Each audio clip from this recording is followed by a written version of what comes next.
Hey everyone, on today's journal, I would like to talk about how to manage our stress.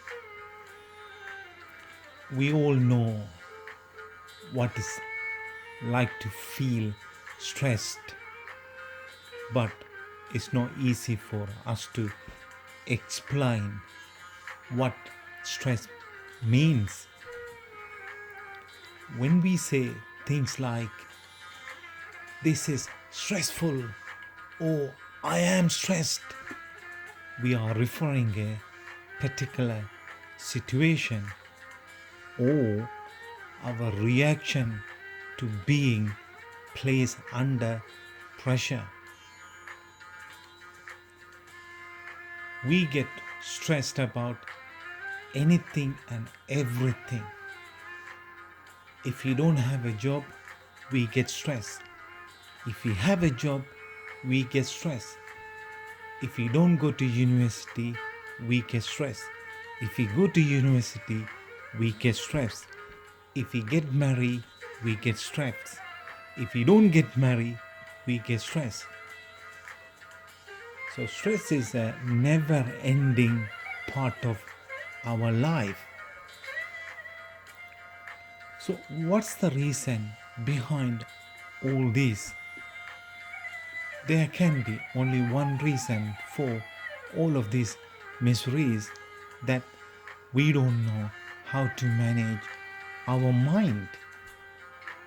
Most of our mind activities are unconscious, and the same old memories recycling over again and again.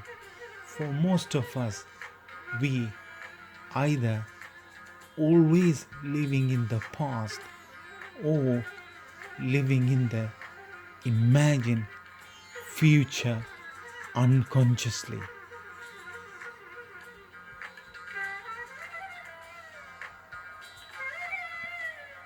We believe that stress is caused by the situation or the person in the external world.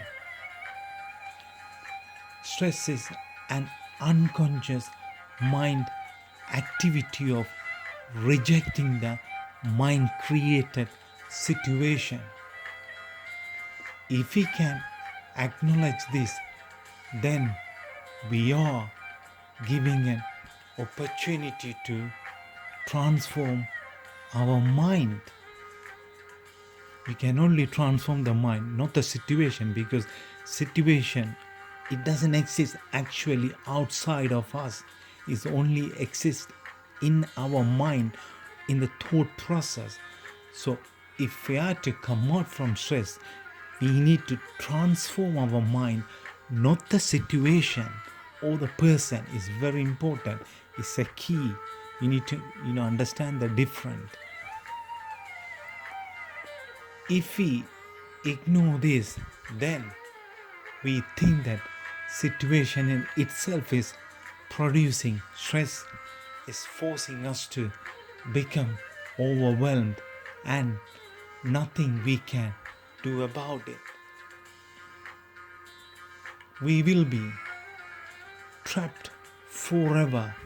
The thought will be continue to recycle old memory. But if we recognize that stress is mind created reality, the only exists in our mind, there are things happening in external world, we do not have control over it. But what takes place within us, it is taking place in our mind. So if we are to address the stress, we need to become more aware of our mind activities. The reason we are stressful because our lack of understanding of our mind activity. Stress is a natural byproduct of our unhealthy, unconscious living. Another word of saying that we carry on our life as an unconscious process. If we can bring our life or our activity, what goes on in the mind, as a conscious process, then you see that your stress leave you alone, because the minute you bring anything to as a conscious process, you are living on present, not in past or not in future. So if we are to be honest, when you say stress management, to be honest, not, you don't manage the stress because it's only exists in your mind. So the right title is, how to understand your mind activities, because stress is your mind activities, is only exist in our mind. So to overcome stress is to bring awareness, to make the mind activity as a conscious process. The minute you do that, then you start to live on present now. That is how you overcome stress.